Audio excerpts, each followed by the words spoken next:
where did you start? Where's your original background? How did you kind of get to your current role? Was sport always something that was a goal for you, or did you just fall into it? No, I didn't really fall into it. And it's more than sports. It was more my interest very early on in my career in bring together a big group of people that enjoy something. And it could be music, it could be sports, it could be anything. And that really started, quite frankly, in my late teenage, early 20 years, even when I was still in college, when I visited some big concerts. I remember a concert of U2 back in my hometown, Rotterdam, the Netherlands. I think, man, if I can find a career that combines my passion for these big moments, events like music or sports, and combine that with marketing and brands, that would be awesome. And that essentially happened when I got my first job at Canon, the Japanese office equipment and camera company, who was at the time a very big partner and sponsor of both music and particular sporting events. And I never looked back. So where did you go from Canon? What were your kind of steps up to eventually being at ABInBev? Yeah, after about 4 years at Canon, where I had an amazing time in the 90s, I had the opportunity to work for MasterCard. That kickstarted my international career, really, because Canon was based in Holland, my home country. It was the European headquarters, but it was based in Holland. And I really was aspiring an international career, meaning living abroad as well. And MasterCard approached me for an opportunity to work and live in London, in England, and I managed their sponsorship of Euro '96. At the days that the old Wembley Stadium was still there. And I had an amazing time at MasterCard, stayed there until 2003, 2004. And football was always an important part of the sponsorship mix of MasterCard as a sponsor of the World Cup, the European Championships, and the Champions League. And I guess I got on the radar of the management of FIFA in Switzerland. And they approached me early 2004 and asked them if I was interested to head up their marketing group, which I did. And that brought me to Switzerland for a few years. And the main project was the World Cup in Germany in 2006. And my wife, being American, wanted to move back to the US. We're talking about 2007 now. And that's where ABInBev picked me up. And I've been there ever since. It sounds like it's kind of all come back to football eventually, and then now you've kind of re-expanded back out of it. And I mean, obviously, in the situation we're kind of living in currently, where there is no football, there is no sports. What's your current day-to-day looking like at the moment? Is it very complicated, or is it very simple due to this? It's probably somewhere in between, Ben. It's not, I would call it complicated, and certainly it's not simple. But to come back to your first comment, yeah, football has been, a common thing throughout my career. Worked on World Cups, which is just an amazing privilege to have worked on. Canon, MasterCard, FIFA itself, of course, and Budweiser are affiliated with the World Cup, and that's always been a big part of my career. And it still is, not because only of the World Cup, but we're involved with the Premier League, La Liga, and many other football properties all around the world. Football is the number one passion point around the world, and as a beer company, you have to be there. So what I'm focused on right now is two things.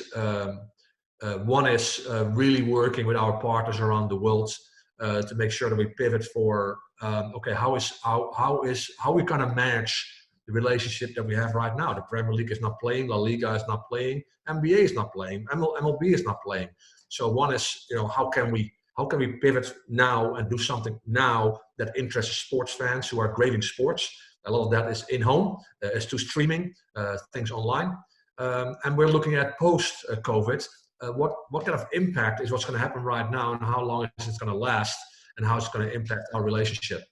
So in a way, strategies haven't changed in terms of sport. You're just looking at different ways of doing things.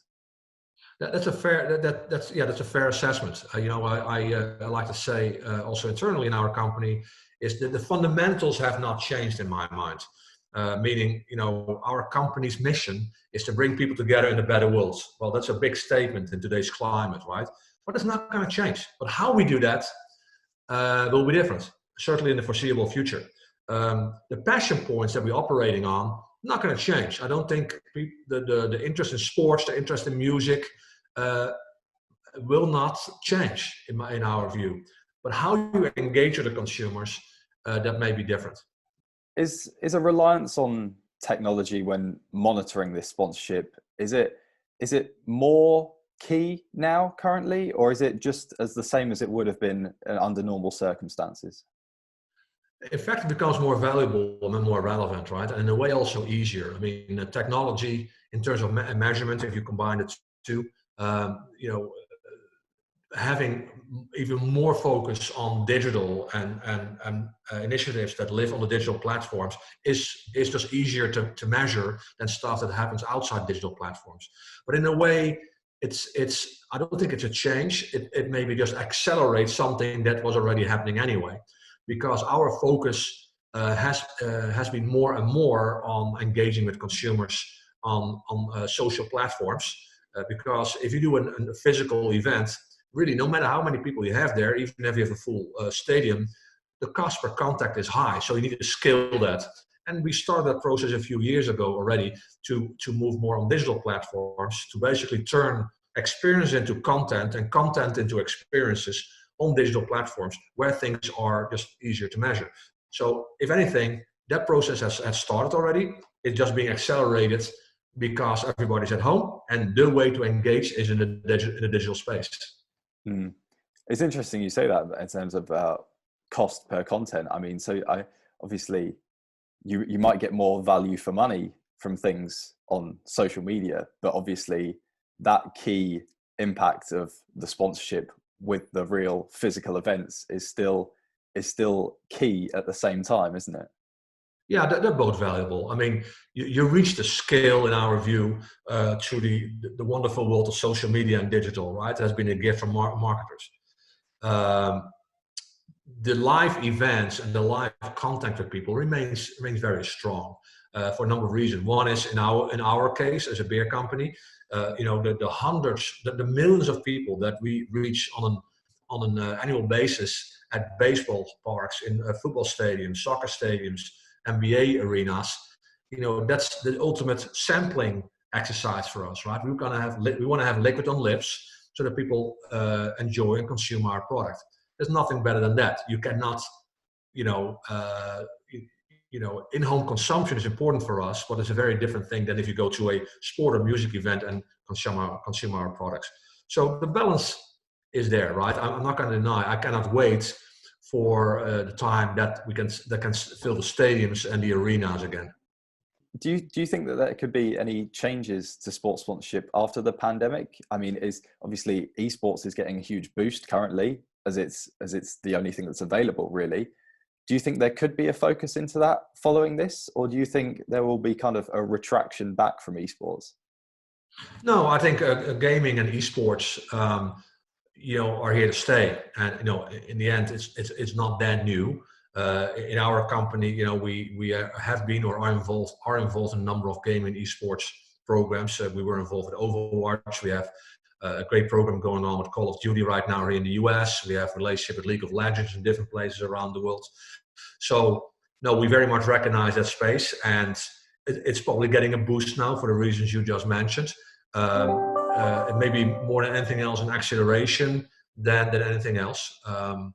And I think it has found its place. I think gaming and esports still have a long way to go in terms of finding a real structure, right? It's just still an area that is complex. It's complex and maybe not as transparent and understandable for the general consumer as it should be. But it's just a matter of time. Just to finish, well, I've got a couple of quick-fire questions for you. I feel like this one's already been covered, but favorite sport? It's football. It's football. Favorite team? Feyenoord in Rotterdam, the Netherlands. Yeah, I thought that I saw that coming from the Rotterdam. Yeah. Best, obviously, you've worked at FIFA as well. So best sporting event or match you've ever seen live, possibly through work? Yeah, there's nothing better than the World Cup. I've worked on several of them, and it just never gets old. It's just amazing. favorite city in the world? Harare in Zimbabwe. Really interesting. I went there 20 years ago. Probably a lot of changes since then. I probably maybe not the nicest place right now, but I had the best vacation ever 20 years ago, and I just loved it there. Wow. Best sports film?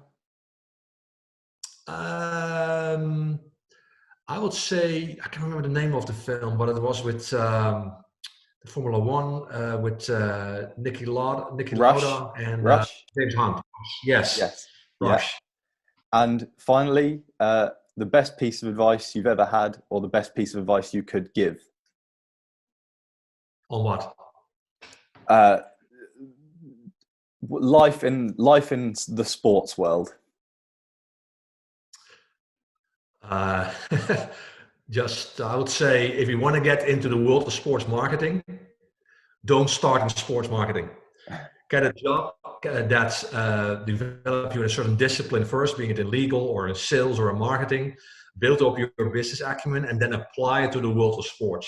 Don't go into sports because you're a sports fan, because that won't work.